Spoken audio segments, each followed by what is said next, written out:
어떤 사람은 이 날을 전날보다 낮게 여기고 어떤 사람은 모든 날을 같게 여기나니 각각 자기 마음으로 확정할지니라. 나를 중히 여기는 자도 주를 위하여 중히 여기고 먹는 자도 주를 위하여 먹으니 이는 하나님께 감사하며 먹지 않는 자도 주를 위하여 먹지 아니하며 하나님께 감사하느니라. 우리 중에 누구든지 자기를 위하여 사는 자가 없고 자기를 위하여 죽는 자도 없도다. 우리가 살아도 주를 위하여 살고 죽어도 주를 위하여 죽나니 그러므로 사나 죽으나 우리가 주의 것이로다. 아멘. 교회 안에 날에 대하여 신학적 견해가 갈리는 일이 있습니다. 로마서에서 이 주신 말씀은 실제로 있었던 일입니다. 오늘 우리에게도 그런 갈등이 있었죠. 절기 이야기를 처음 듣게 되었을 때 분명히 고민이 있었을 겁니다. 자, 어떤 사람은 하는 말이 이 날이 전날보다 낫다 그렇게 말을 했습니다. 초점은 뭘 못하다고 말한 게 아닙니다. 다 똑같은데 그 중에 몇 날이 더 중요하다, 낫다 이렇게 말한 겁니다. 특별한 날이 있다. 그 날들을 중히 여겨야 한다. 자, 이 문제 때문에 성도들 간에 견해가 갈리고 그것 때문에 다툼이 일어날 수 있었습니다. 왜냐하면 특별한 날에는 특별한 의식이 있어야 될 것이고 특별한 뭔가 기념이 있어야 되지 않겠습니까? 낮게 여기는 날이 있다. 그 말은 이교의 전통을 따라서 옛날에 제사 지내는 날 그것을 교회까지 끌고 돌아서 그런 말이 아닙니다. 분명히 말하지만 교회에서 즉 성경에서 이교의 전통을 따라 괜찮다, 쓸만하다, 무방하다 한 적은 한 번도 없습니다.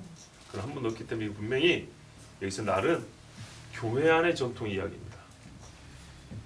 성경의 전통에 따라 어떤 날을 중히 여기는 일이 있었던 것으로 우리가 그렇게 봐야 되는 겁니다. 단도직입적으로 말하면 율법이 정한 절기를 얘기하는 겁니다. 율법의 약속에 따라서 나를 중히 여기는 그런 사람들이 있었습니다. 율법에 따라 할례를 받아야 한다고 말하는 사람이 있는 것처럼 이 날은 더 중요하다 이렇게 말하는 사람이 있었습니다. 또 반대로 모든 날이 똑같다. 무슨 절 그게 뭐 중요하냐? 똑같은 것이지. 율법의 절기가 다른 날보다 특별할 것이 없다고 그렇게 말하는 사람이 있었습니다. 자, 왜 이런 차이가 생겼을까요? 자, 특별하다고 보는 사람은 한 두 가지로 나뉠 수 있는데요. 순수하게 유대교적 전통이 남아 있었던 사람입니다. 불임절 같은 경우는 역사적으로 형성된 겁니다 말이에요. 수전절도 그렇고 이런 절기까지 포함해서 순수하게 내가 유대교인인 거예요. 예, 그래서 성경의 전통이 있으니까 나는 그냥 지키겠다. 순수한 겁니다.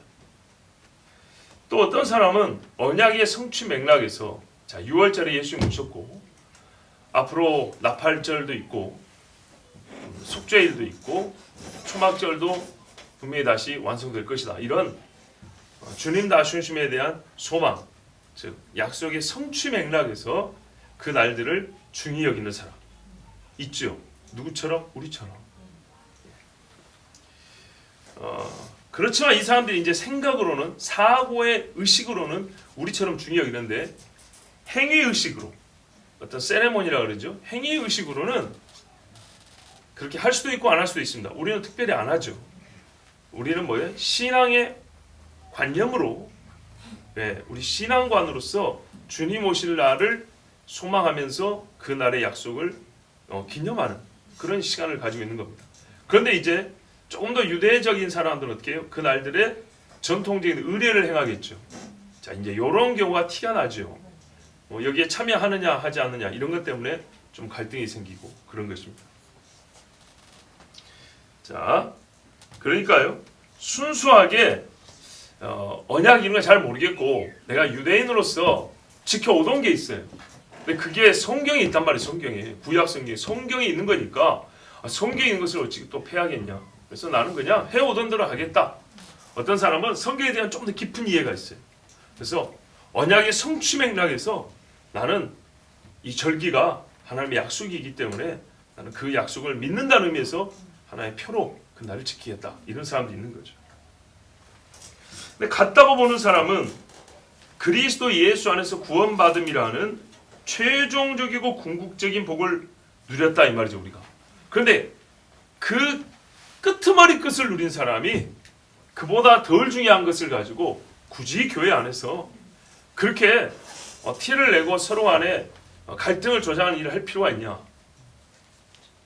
무슨 말씀인지 아시겠죠? 예, 만약에 이 절기를 지키는 것이 구원하는 하나의 단계라면 지키고 그 다음에 구원으로 나가겠는데 이것과 무방하게 구원을 얻었단 말이죠. 맨 끄트머리 걸 얻었단 말이에요. 그런데 결국에 니나 나나 구원은 이 똑같은 마지막까지 다 복을 받은 사람들이 그 중간가 가지고 그렇게 이거를 뭐가 더 중요하니 중요하지 않니 그거 참 우스운 이야기 아니냐 이렇게 말할 수도 있죠. 그래서 궁극적인 복을 누린 사람이 이 구원받음을 예표하는 것에 불과한 그 절기들, 그죠? 그 자체가 실체는 아니잖아요. 예수를 통하여 하실 일을 미리 보여준 것이지.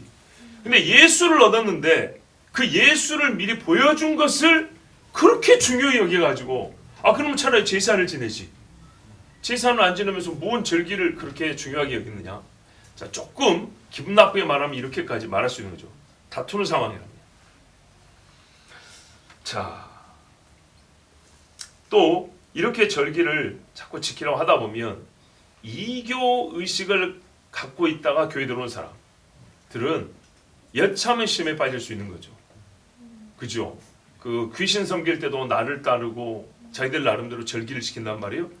이게 행태가 비슷하단 말이죠. 그러니까는 옛날 방식으로 또 돌아갈 수도 있는 위험이 있다. 그러니까 그렇게 하지 말고 괜히 연약한 자들에게 이 시험거리 주지 말고 그냥 똑같이 여기는 것이 맞다라고 이렇게 말했을 겁니다. 자, 우리가 한번 10년 전을 생각해 보죠. 10년 전만 해도 사실 우리도 이 후자 입장 아니었습니까? 그죠? 교회에 들어오기 전에 우상 숭배했던 거 싹 버리고 그 귀신한테 제사하던 날들 다 버리고 깔끔하게 들어왔단 말이죠. 그리고 길일이니 흉일이니 이런 거 아예 그냥 다 버려버리고 예수 믿기 때문에 날과 상관없이 살았단 말이죠. 예배한 날 빼고. 그런데 갑자기 어느 날 무슨 절기니 뭔 날이니 막 이렇게 하면요, 연약한 자 입장에서는 그 버렸던 거 교회도 똑같이 있네 하고 여차하면 돌아가주는 빌미가 될 수 있어요. 자, 이런저런 실천적인 의미도 있고 해서 신학적으로나 실천적으로나 굳이 그 날들을 중히 여길 필요가 없고 똑같다고 말하면 된다 라고 생각하는 사람도 있었죠. 보십시오. 이방의 교회들이 우리가 예수 믿고 구원 얻었는데 뭘 지켜야 할까 할 때 율법에 그 많은 말씀이 있는데 제사 지내란 말이 한마디가 없어요. 절기 지키란 말이 없어요. 딱 4가지 있죠. 이거는 인류가 창조된 이후부터 반드시 지켜야 될 부분이 있고 또 복음을 훼손하지 못하기 위하여 아주 필수적인 부분이 있고 그래서 진짜 제일 중요한 것만 4가지인데 거기에 날이 없어요. 그런데 굳이 날 가지고 그렇게 가타부타 왈가왈부 할 필요가 있느냐 하면 없지요. 예, 없어요. 그거 모른다 지옥 가는 거 아닙니다. 자, 그런데 우리가 모든 것이 천국 가고 지옥 가니까는 가려서 사는 건 아니죠. 구원을 얻었지만 더 풍성하게 신앙생활을 하기 위해서 택하는 것도 있고 또 악한 것이지만 더 악하기 때문에 좀 빨리 버리는 것도 있는 것이고 차이가 있죠. 자, 하여튼 이렇게 이런 의미에서 양자의 차이가 있었다면 그 중에 어느 하나가 옳고 어느 하나가 그르다고 말하기 좀 어렵겠죠. 근데 바울이 뭐라 그럽니까? 각각 자기 마음으로 확정할지니라 그랬어요. 무슨 말이에요? 선택해라 그 말입니다. 죄가 되지 아니한다. 자, 뭐라 그래요? 바울이 나중에 혼자 사는 사람은 어찌하면 하나님을 기쁘게 할까 이 고민하는 시간을 다 쓰는데 혼인하면 남편이나 아내를 기쁘게 할 걸 생각하느라고 시간이 쪼개져요. 그죠? 자식 있으면 거기에 사랑이 쪼개져. 그래서 차라리 나같이 혼자 사는 게 좋다 이렇게 하면서도 뭐라 그래요? 시집가도 죄 짓는 것이 아니요. 그죠? 장가 가서 자식을 얻고 사는 것은 또 복이라 이렇게 말한다고요. 자, 이게 모순이 아닙니다. 복을 누리는 와중에도 우리의 연약함을 가르쳐 주는 겁니다. 그러므로 이 둘 중에 하나를 선택하는 데 죄가 아닙니다. 더 나은 신앙생활, 내가 주를 섬기는 데 더 낫겠다고 생각하는 쪽을 선택하면 됩니다. 이 문제에 있어서 즉 우리에게 맡겨두신 일입니다. 말씀이 그렇죠? 예. 또 왜 이거를 너희 마음대로 하라, 너희가 선택하라 하냐 했더니 나를 중히 여기는 자도 주를 위하여 중히 여기고 먹는 자도 주를 위하여 먹는다. 자, 각기 다른 입장을 가지고 있지만 이 사람들이 전부 다 주를 위하여 선택한 것이기 때문에 허용된다는 그런 뜻입니다. 그러면 나를 중히 여기는 자는 여러분 조금 더 우리가 표현하자면 율법적이죠. 그죠? 좀 더 율법적이면 우리가 앞서서 우리는 시간 간격을 두고 말씀을 받지만 실제 있어서 이게 한 달락으로 준 건데 먹는 자만 먹지 못하는 자로 본다면 나를 중히 여기는 자는 먹는 자인가요? 먹지 않는 자인가요? 먹지 않는 자죠. 그렇죠. 그러면 나를 중히 여기는 사람하고 먹지 않는 자가 같은 그룹이고 날이 똑같다고 하는 사람하고 잘 먹는 사람하고 한 무리가 되겠죠. 그런데 그래서 오늘 본문이 이렇게 말하는 거예요. 나를 중히 여기는 자도 주를 위하여 중이고 율법적이죠. 먹는 자 역시 표현하자면 좀 더 자유롭죠. 먹는 자도 주를 위하여 먹으니. 자, 어떻게 연결되는지 아시겠죠? 그러니까는 이쪽과 저쪽이 다 주를 위하여 한다 이 말을 하는데 하나는 나를 가지고 얘기했고 하나는 먹는 걸 갖고 얘기했어요. 근데 서로 반대 있는 게 맞아요. 봐보세요. 나를 중히 여기는 자는 율법적이고 안 먹는 사람이 율법적이에요. 날이 똑같다는 사람이 좀 더 자유롭고 잘 먹는 사람이 좀 더 자유로워요. 그렇죠? 그래서 여기 뭐라 했어요? 나를 중히 여기는 상대적으로 율법적인 사람하고 잘 먹는 상대적으로 자유로운 자. 예, 먹는 것과 날과 나를 대립시키지 않고 X자형으로 대립시켜놨다고요. 그래서 나를 중히 여기는 조금 더 율법적인 사람하고 잘 먹는 좀 더 자유로운 사람하고 양자가 다 대립각인데 다 주를 위하여 한다. 그러니까 이것저것 그렇게 따질 필요가 없다. 그 말씀입니다. 지킴의 자유가 있습니다. 그러니까요. 복음 안에서 자유로운 자들이 있고요. 그리고 나는 지킴으로써 오히려 더 자유롭다. 그런 사람들이 있어요. 그런 경우 있지 않습니까? 나는 안 지키면 더 힘들어. 이런 사람들 있죠. 그러니까 이쪽이든 저쪽이든 깊이 들어가면 복음의 자유를 누리고 복음을 알기 때문에 어떤 사람은 더 지키려고 하고 복음을 알기 때문에 굳이 그거는 신경 안 쓰고 사는 사람이 있고 둘 다 복음 안에서 누리는 자유라는 것은 똑같으니까 복음이 없는 사람인 것처럼 그렇게 여길 필요가 없다는 말씀입니다. 예. 자, 그러면 나를 지키는 자들도 더 나은 자유를 누리기에 안 지켜도 되는 나를 지키고자 결심하여 지키는 자들이 충분히 있을 수 있습니다. 그러니까 나를 지키는 사람 중에는 어떤 사람이냐면 나는 유대인이기 때문에 구약을 지켜야 되기 때문에 이런 사람도 있지만 나는 자유로워. 근데 그 자유로 나를 지키는 걸 선택하겠어. 나는 그 나를 지키는 것에 나를 좀 메우고 싶어. 그게 연약한 내가 하나님 말씀대로 사는데 더 도움이 돼. 이렇게 또 택하는 사람이 있다 이 말이에요. 그러므로 이들은 모두 진심으로 하나님께 감사합니다. 왜죠? 복음으로 구원을 받았고 자기가 하나님 앞에서 복음으로 사는 방법으로서 이것도 택하고 저것도 택하게 되었기 때문에 하나님께 감사합니다. 감사해야 한다가 아닙니다. 양자가 다 하나님께 감사해야 한다 이렇게 말한 게 아니고요. 이 두 사람들이 다 감사하면서 살더란 얘기예요. 네. 자기들이 하는 행위를 하나님께 감사하면서 행하는 사람들이에요. 주의 약속과 은혜 때문에 중히 여기고 먹고 안 먹는 것이니 본인들이 무엇을 왜 하는지 분명히 자각하는 가운데 하고 있습니다. 그냥 육신의 욕심을 따는 게 아니라 성경 이해를 충분히 가진 상태에서 선택한 거예요. 그리고 그래서 이건 하나님의 뜻 가운데 있다고 생각하고 감사하는 거예요. 이 정도 된 사람에게는 말하자면 굉장히 수준이 높은 사람들.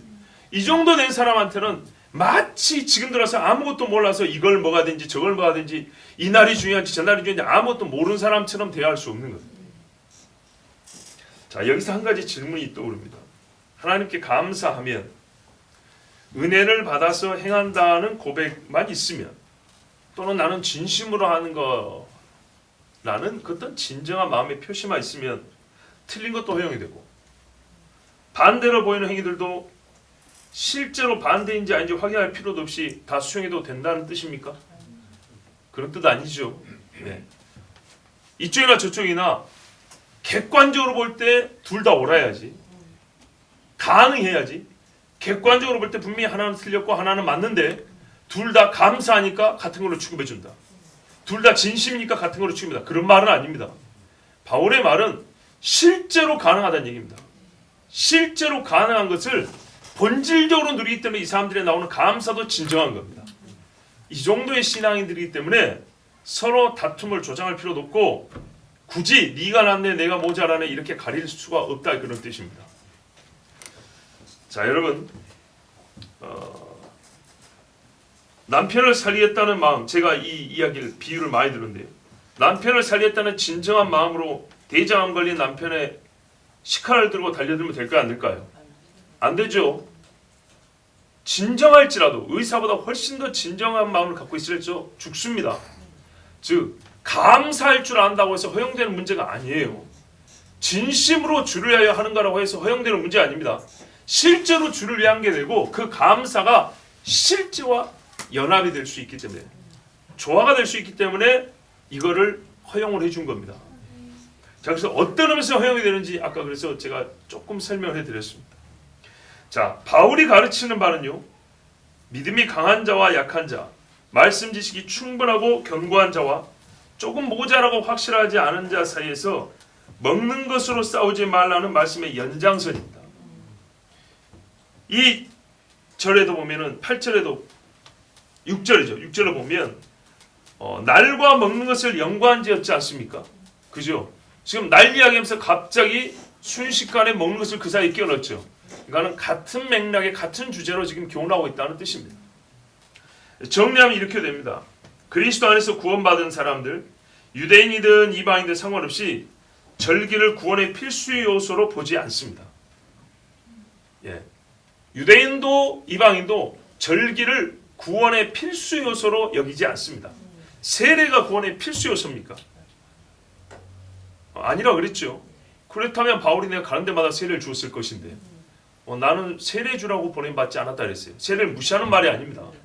마치 할례를 절대적으로 여기는 것처럼 세례를 절대시하는 이런 이상한 마음들이 있기 때문입니다. 자, 예표와 약속의 때를 분별하게 하려고 절기를 주셨습니다. 절기가 예표이고 또 하나님의 약속이 왔을 때 이 약속을 분별하게 하려고 이게 하나님의 약속이 있구나 알게 하려고 미리 보여준 게 절기들입니다. 형태와 패턴이 똑같거든요. 예, 그래서 그 의미하는 바가 눈으로 실제 나타나면 그게 이거였구나 깨닫게 하려고 절기를 주는 겁니다. 인식표입니다. 또 하나님의 약속 담보와 같습니다. 성령을 보증으로 주신 것처럼 내가 반드시 너희를 내 장막집에 거하게 하겠다 하고 그 힘든데 1년에 일주일씩 초막에 살라고 한 겁니다. 절기를 몰라도 정말로 그리스도를 믿고 순교하는 믿음을 가진 사람들이 있습니다. 그 사람들 절기를 지키지 않았다 해서 구원을 못 받거나 수준 이하의 신앙생활을 했냐? 절대 그렇지 않습니다. 절기하는 우리보다 훨씬 더 온전한 신앙생활을 하는 사람이 얼마나 많은지 모릅니다. 그러나 바로 그 사람이 절기까지 알았다면 어땠을까요? 체력이 좋은 사람에게 총까지 주어진다면, 머리가 좋은 사람에게 군사 작전을 가르쳐준다면, 아무것도 모르고 힘만 센 사람하고 같을까요? 완전히 다르죠. 이렇게 순교하기까지 믿음을 가진 사람에게 절기에 대한 지식, 우리 예수님을 통하여 하나님이 이루실 구원의 완성에 대한 예표, 그걸 이해하고 풀어 가르칠 수 있는 능력까지 얻게 된다면 이보다 더 나은 게 어디 있겠습니까? 그러면 그분 역시도 주님 오심을 기다린다고 하지만 보다 더 확실한 표를 가지고 본인도 신앙생활을 하지 않겠습니까? 여러분, 아브라함이 모리아산에서 이삭 안 바치면 하나님께서 우리에게 메시아 보내준다는 거 모릅니까? 알죠. 그런데 모리아산에서 자기 아들을 바치다가 천사가 나타나서 막았어요. 그리고 여기서 내 성전을 짓겠다는 걸 봤을 때 아브라함은 훨씬 더 큰 기쁨으로 더 큰 소망으로 주를 섬기지 않았겠습니까? 그렇죠. 여러분 야곱이 말이죠. 할아버지 아브라함한테 받은 복이 있고요. 아버지 이삭한테 받은 축복이 있어요. 그게 부족한가요? 아브라함한테 배웠는데 그게 부족해요? 그러지 않죠. 그런데요. 그에게 베델의 제단은 유의미했어요. 그렇죠? 베델에서 자고 있을 때 하나님이 나타나가지고 그에게 말씀하시고 또 돌아와서 돌단을 쌓는 돌단 그까짓 게 뭡니까? 그런데도 말이죠. 그 돌단 하나를 세운 거하고 안 세운 거는 그의 신앙에 있어서 매우 중요한 요소가 되어서 성경에까지 기록이 되어 있습니다. 그러니까요. 충분한 것을 받았지만 거기에 더하여 받은 사람들은 더 큰 복을 누리게 되는 겁니다. 자, 그렇기 때문에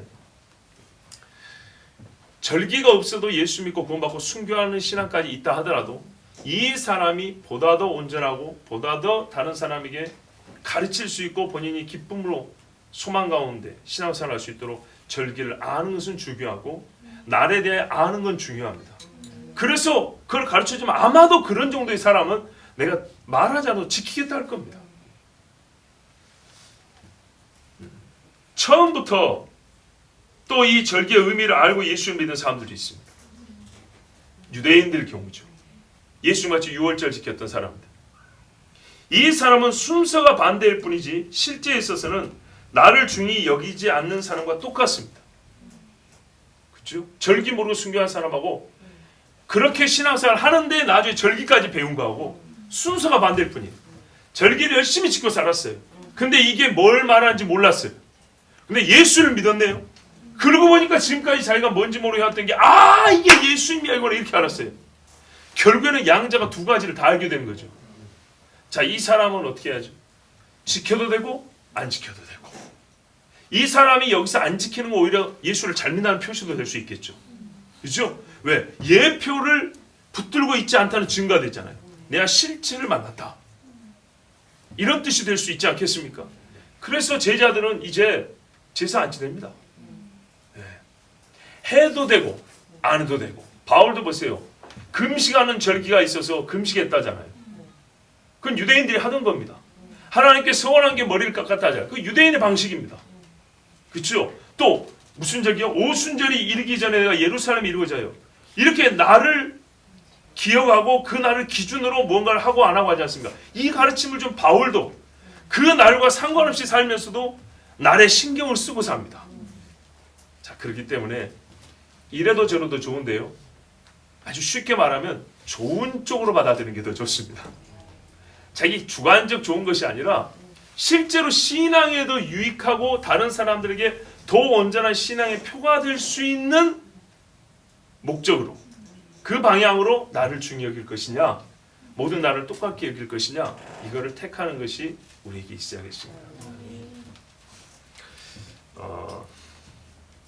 그래서 유대인의 경우에는 이미 지키고 있던 날들의 실체 곧 예수를 발견했기 때문에 굳이 그 날을 다시 계속 지킬 필요가 없고 반대로 굳이 폐기할 필요가 없습니다. 이 예표와 실체를 둘 다 알게 됐잖아요. 사람들에게 두 가지를 다 연결하여 가르쳐 줄 수도 있잖아요. 그래서 주를 위하여 정말 주를 위하여 내가 지키는 것이 유익하면 지키고 내 앞에 있는 사람에게 주님을 전하는데 방해가 될 것 같으면 해가 될 것 같으면 안 지켜도 되고 이것이 바로 날입니다.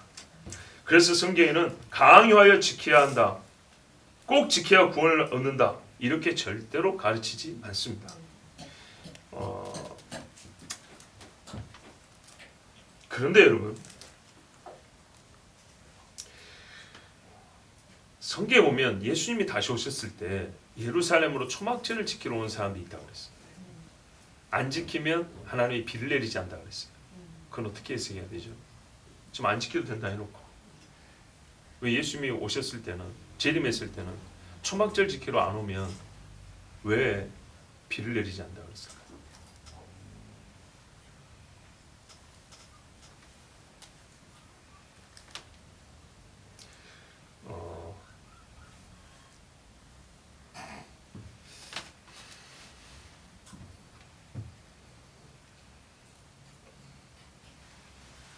예수님이 이 땅에 오셨을 때 유대인들이 예수님의 예표를 미리 갖고 있었던 유대인들이 예수님을 많이 안 믿었습니다. 근데 그 약속의 말씀을 몰랐던 이방인들이 예수님을 먼저 만나버렸습니다. 먼저 만나고 난 다음에 나중에 율법을 읽게 됐을 수도 있습니다.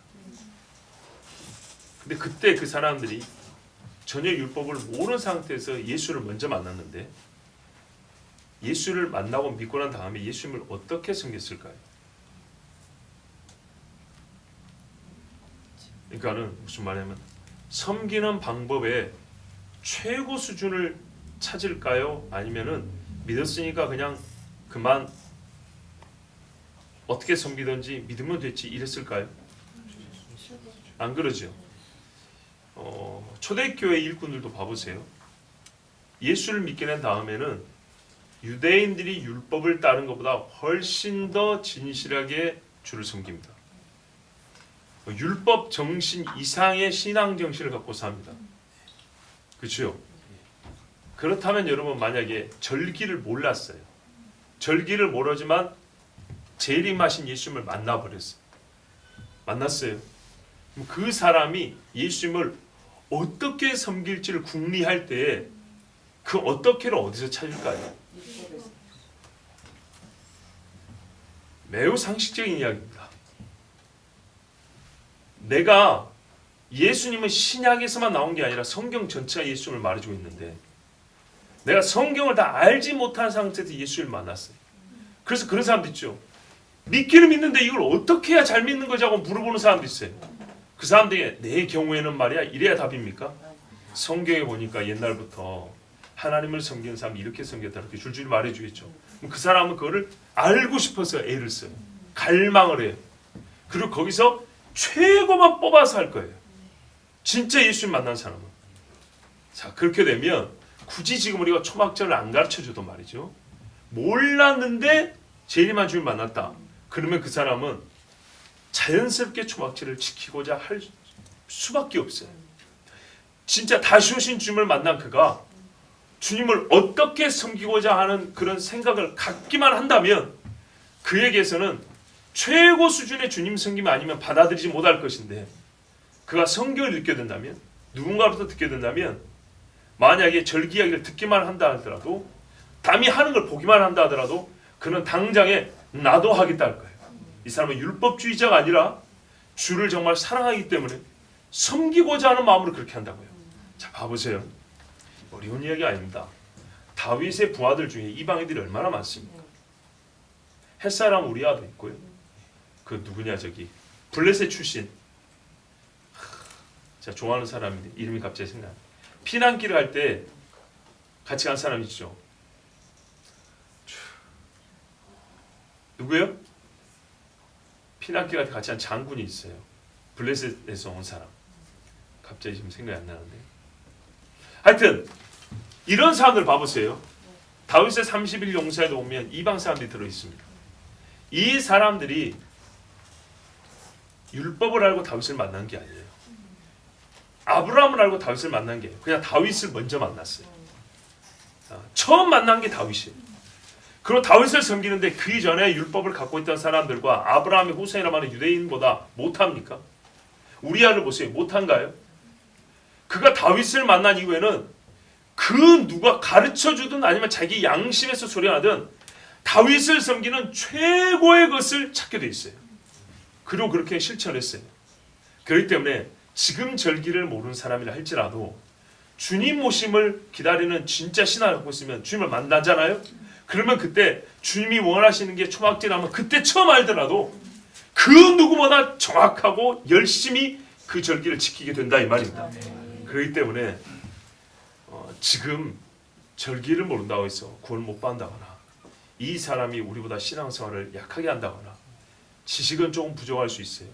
그리고 그렇게 열심히 살면 절기에 대해서 알면 훨씬 더 좋겠지만 그것이 없다고 하여 우리보다 부족하다고 말할 수는 없는 겁니다.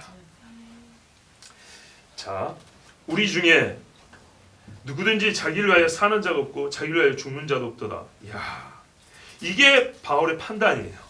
나를 중히 여기는 자와 나를 같다고 말하는 사람들 둘 다를 똑같이 이렇게 판단을 내렸어요. 그렇다면 이 사람들을 분리시키고 대립시킬 이유가 어디에 있습니까? 모두 자기를 위하여가 없는 사람들입니다. 다름의 이유가 자기를 위하여가 아닙니다. 욕심이나 과시나 위선이 아니라 자기 각자가 성경적 근거에 의해 뒷받침되는 이유를 갖고 이렇게 선택했다면, 또 그것이 성경에서 허용하는 것이라면, 그리고 또는 모아지는 과정에서 일시적인 차이라면, 이 사람들의 다름은 용납하고 서로를 완전케 하는데 도움이 되는 사람들이라고 여겨야 됩니다. 이간질하면 안 됩니다. 자, 여러분, 현재 교회들 중에 우리나라 보세요. 남의 나라 잘 모르니까요. 스스로를 말하기를 우리는 하나된 교회입니다 라고 말하는 사람들도 있어요. 뭐 그거는 꼭 100% 그렇다기보다는 그게 원한다는 것이고 우리 비전이라는 뜻이고 그렇게 노력한다는 뜻으로도 읽을 수 있습니다. 하여튼 우리는 하나된 교회입니다. 한 마음으로 신앙생활하는 교회입니다. 한 뜻의 열심을 가진 교회입니다 라고 말하는 사람들이 있습니다. 비판하지 않은 게 아니고 말씀을 이해하기 위해서 제가 지금 우리의 말들을 인용을 하는 겁니다. 자, 이렇게 말하는 사람도 있는데 그 사람들 중에 오늘 말씀 7절을 자신 있게 우리 교회입니다 라고 외치는 사람 본 적 있습니까? 다 없다고 그러시네요. 그러니까는 우리는 한 마음이고 한 신앙생활이고 한 식구입니다 라고 말하지만, 그러면 7절과 같다고 할 수 있겠네요 했을 때, 7절이 바로 우리 이야기입니다. 우리 교회 성도들 이야기입니다. 저 집사님 이야기입니다 라고 서로가 이렇게 자신 있게 말하는 교회 보셨습니까? 못 보셨죠? 저도 아직 못 봤고 못 들었습니다. 우리는 그럼 할 수 있나요? 할 수 없죠. 양심상 할 수 없죠. 우리 중에 누구든지 자기를 위하여 사는 자가 없고 자기를 위하여 죽는 자도 없도다. 이게 우리 이야기라고요. 원하지만 아직 자신 있게 말을 못합니다. 근데 바울이 로마 교회를 뭐라면 이렇게 판단을 내려버렸어요. 바울의 눈에 보기에 로마 교회는 이런 교회예요. 여러분, 그러면 이 사람들이 지금 날 때문에 갖고 있는 이 차이점들, 이 갈등이라는 것은 우리가 그렇게 문제시할 자격이 없습니다. 그렇지 않습니까? 날로 다툼이 있는데도 불구하고 자기를 위해 사는 사람이 없다는 게 이 교회에 대한 판단이에요. 우리는 이런 다툼 없거든요. 그런데 자기를 위해 사는 자도 없고 자기를 위해 죽는 자도 없다 이런 말 못 하잖아요. 그럼 이 사람들이 갖고 있는 문제라는 게 우리보다 훨씬 적은 거예요. 삶의 모든 형태와 행태, 목적과 수단, 죽음의 때와 방식, 죽음을 맞이하는 마음가짐이 있어서 먹는 것과 날의 차이에도 불구하고 자기가 없는 사람들, 사는 것과 관련된 모든 것, 죽는 것과 관련된 모든 것에 자기가 없는 사람들. 그래서 이 날 문제도 나를 위하여가 아니라 주를 위하여라고 100% 자신 있게 말할 수 있는 사람들. 이런 사람들은 미안해 좀 싸워도 돼요. 이런 사람들이 싸우는 거는 생산적이고 유익하고 거룩해요. 이런 사람들은 먹는 거 갖고 좀 싸워도 돼요. 누군가 먹는 걸로 논쟁을 해서 우리에게 답을 줘야 한다면 이런 교회가 싸워갖고 답을 줘야지. 그죠? 이 정도 수준에 있는 사람이 날에 관하여 논쟁을 해서 결론을 내서 우리한테 가르쳐줘야지. 이방인 교인들을 성도들 어떻게 할까 할 때 예루살렘 사도급 정도 되는 사람들이 모여가지고 요 4가지면 된다라고 그러면 우리가 신뢰할 만하잖아요. 그죠? 먹는 것과 날 문제도 말이죠. 로마 교회 정도 되는 사람들이 다투고 이걸 논쟁하면요 우리가 듣겠어요. 왜? 자기를 위한 사람이 없으니까. 여러분, 바울이라고 하는 최고 복음 증거자, 그리스도의 증인입니다. 이 사람이 인정하는 교회라면 이 사람들에게는 날과 먹는 것이라 문제, 이 차이보다 훨씬 더 많은 공통점이 있습니다. 훨씬 더 빛나고 보석 같은 일치됨이 있다는 말이에요. 그것을 훼손하지 못할 정도의 다툼입니다. 오히려 부럽지 않습니까? 결코 흔들리지 않고 자기를 위하지 않는다라는 하나님의 인정을 받은 그 상태 안에서 이 날을 어떻게 할 것이냐, 요 먹는 사람을 어떻게 대할 것이냐, 이 문제는 기둥 하나도 흔들지는 못해요. 멋진 교회죠. 로마 교회에 있는 제일 귀한 것을 바울이 알려줬습니다. 뭐예요? 자기를 위하여 사는겠다. 너희 그거 아니야? 들리는 소리에는 뭐 날 때문에 먹는 것 때문에 다툼이 있다고 하는데 그렇게 할 필요 없다. 너희 자신들이 다 자기를 위하여 사는 사람이 아니더라. 내가 보니까 여차하면 그 먹는 것과 날 때문에 자기를 위하여 사는 사람으로 바뀔 위험이 있어. 그게 오히려 걱정인 거예요. 욥 보세요. 욥이 흠이 없는 사람이거든요. 근데 친구들하고 쓸데없이 논쟁하다가 입으로 범죄해버리죠. 이게 마귀의 계략일 수 있어요. 그러니까 더 귀한 것을 지금 가지고 있는데, 자기를 위하여 살지 않는다는 것을 지금 가지고 있는데 날과 먹는 것 다툼하다가 오히려 이 귀한 것 상할까 염려된다. 하지 마라. 서로 이 문제는 인정해 줄 것이고 각자 마음에 확정한 대로 주님 앞에 신실하게 살아라. 그 말씀입니다. 그래서 바울은요, 이 5절을 보면 꾸짖는 게 아니에요. 갈라디아 교회 같은 경우는 막 꾸짖었죠. 고린도 교회는 꾸짖었고 로마 교회는 꾸짖은 게 아니고 더 귀한 것이 있음을 은근히 칭찬조로 말해줍니다. 그래서 그들이 자연스럽게 깨닫게 해줍니다. 부럽죠? 칭찬할 일로서 분리와 싸움을 막고도 남음이 있는 교회다. 참 로마 교회 새롭게 보입니다. 역시 우리의 기도 제목입니다. 16장에 가면 교인들 명단이 나와 있습니다. 정말 대단한 사람들이었습니다. 그러나 한편 우리 한국식으로 할 때 출신이 천한 사람들이 있었습니다. 즉 배경이 다르고 출신이 다르고 민족과 혈통과 언어가 다릅니다. 그런데도 불구하고 자기를 위하여 사는 자가 없다. 이 하나가 오늘 우리 새롭게 발견한 교회론입니다. 가장 이상적이고 궁극적인 교회론은 뭐냐면 자기를 위하여 사는 자가 없다. 왜? 그리스도의 몸이잖아요. 그러니까는 완전히 그리스도의 몸이 되어버린 사람들이 그 상태 안에서 날 먹는 것 이건 아무것도 아니고요. 오히려 그것 때문에 이 몸이 떨어져 나가거나 상할까 염려돼요. 너희 이미 그리스도의 몸인데 완전히 그리스도 진짜 몸이 되어버렸는데 하고 바울이 이렇게 가르쳤어요. 와, 우리가 그런 교회구나 이러면서 로마 교회가 다툼을 멈추지 않았을까요? 그랬겠지요. 우리가 살아도 주를 위하여 살고 죽어도 주를 위하여 죽나니 그러므로 사나 죽으나 우리가 주의 것이로다. 이 모든 교훈이 가능한 이유는 우리가 주의 것이기 때문입니다. 그래서 주를 위하여 주의 것, 이 두 가지가 로마 교회의 특징이었고 그들이 칭찬될 만한 이유였고 우리가 함께 기도해야 될 참 부러운 제목들입니다.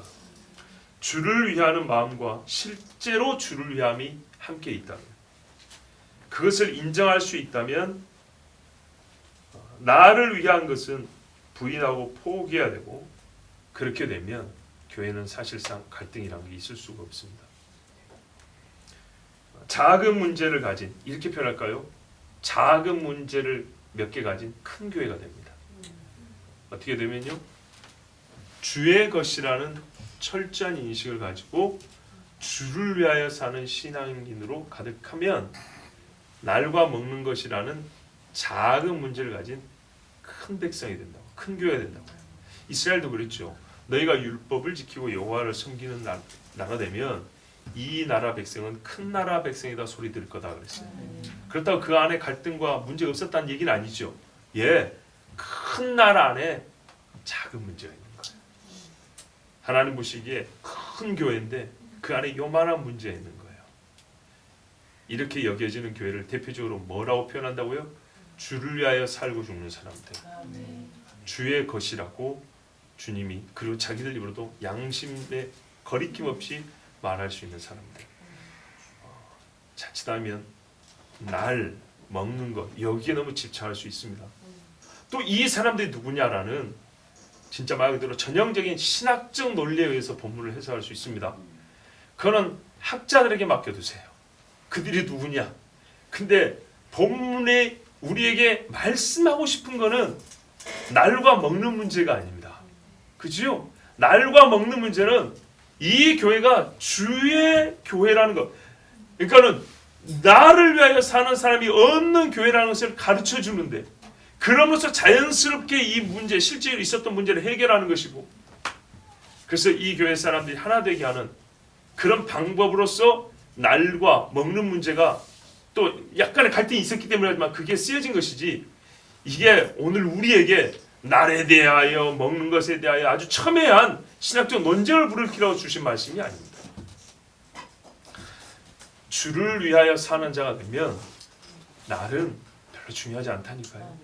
햇사람 가나안 7족속 반드시 멸해져야 될 7족속 중에 하나는 히타이트 햇사람 우리아라 할지라도 그가 다윗을 만났을 때는 그 어떤 부하들 마치 브나야 장군 마냥 충성된 사람이었어요. 요압이 우리한테 배워야 됐어요. 요압은 유대인이라도 다윗의 친족이라도 얼마나 기회적이고 얼마나 자기를 위하여 산 사람이었습니까? 그런데 브나야나 우리아 같은 사람은 절대 그렇지 않았어요. 자, 이것이 있는 사람에게 그 사람이 출신이 뭔 상관입니까? 그 사람이 오늘 밤에 집에 와서 자기 부인과 잠을 자든지 하는데 이게 뭔 상관입니까? 주를 위한 마음이 한쪽에서 없어지니까 그거를 문제 삼지 않습니까? 왜 네가 오늘 집에 안 들어갔냐? 여러분, 이스라엘이 여호와의 백성 제사장 나라임을 반복하여 말함으로써 지금까지 자기들 나름대로의 신앙의식, 민족적 자의식을 지켜왔습니다. 이스라엘이 그렇게 살아왔어요.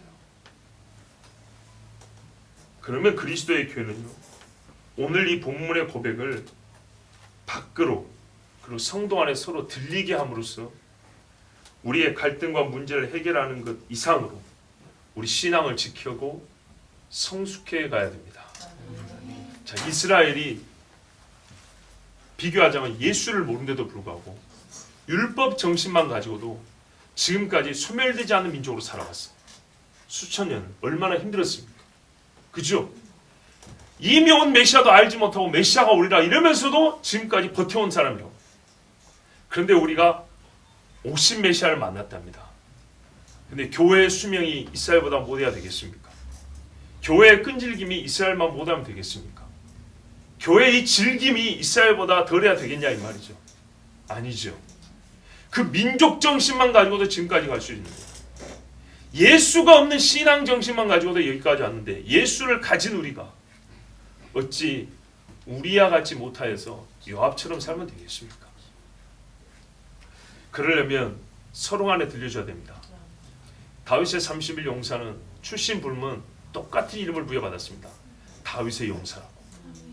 그렇게 불림받았습니다. 서로가 서로에게 어떻게 고백할 수 있는 교회가 제일 좋은 교회냐면 누구누구는 주를 위하여 사는 사람이십니다. 우리는 주의 것입니다. 뭐 너무 빈말로 자꾸 나오면 안 되지만 부끄럼 없이 고백될 수 있고 서로 들려질 수 있는 교회가 되어야 됩니다. 그러면요, 이미 큰 교회이기 때문에 날 문제는 지그시 밟고 지나갈 수 있는 겁니다. 그리고 이쪽이든 저쪽이든 주를 위하기 때문에 어느 때라도 주를 위하여 지킬 수도 있고 안 지키던 사람도 내가 주를 위하여 지키겠다고 돌아올 수도 있는 거예요. 여러분, 살고 죽는 일이 주를 위하여에 매여 있습니다. 그렇다면 어떤 일들이 주님 밖으로 풀려 돌아날 수 있겠습니까? 우리가 주를 위하여에 사나 죽으나가 매여 있다 이 말입니다. 사나 죽으나 주의 것이로다 그랬죠? 우리의 살고 죽는 것, 이쪽 끝과 저쪽 끝이 다 주님 앞에 매여 있다고요. 매여 있는데 뭐가 이 밖으로 풀려서 돌아다닐 수 있겠냐고요. 살고 죽는 것이 양 끝이 매여 있는데 그 중간에 있는 어떤 문제가 고삐 풀린 망아지처럼 뛰어다닐 수 있겠냐고요. 그럴 수 없거든요. 주의 것, 주를 위하여 안에 있을 수밖에 없습니다. 그래서 사나 죽으나 주의 것이 된 사람, 주를 위하여 사는 교회는요, 별로 걱정할 것이 없습니다. 방심하라는 뜻이 아닙니다. 우리의 신앙의 또는 교회적 신앙 목표가 어디까지인지를 말씀해 주는 겁니다. 주를 위하여 사나 죽으나 주의 것이로다. 이것이 우리 하나님이 주신 말씀의 뜻이요, 우리가 주님 앞에 삼아야 될 하나님의 마음입니다. 우리 이 시간에 같이 기도합니다.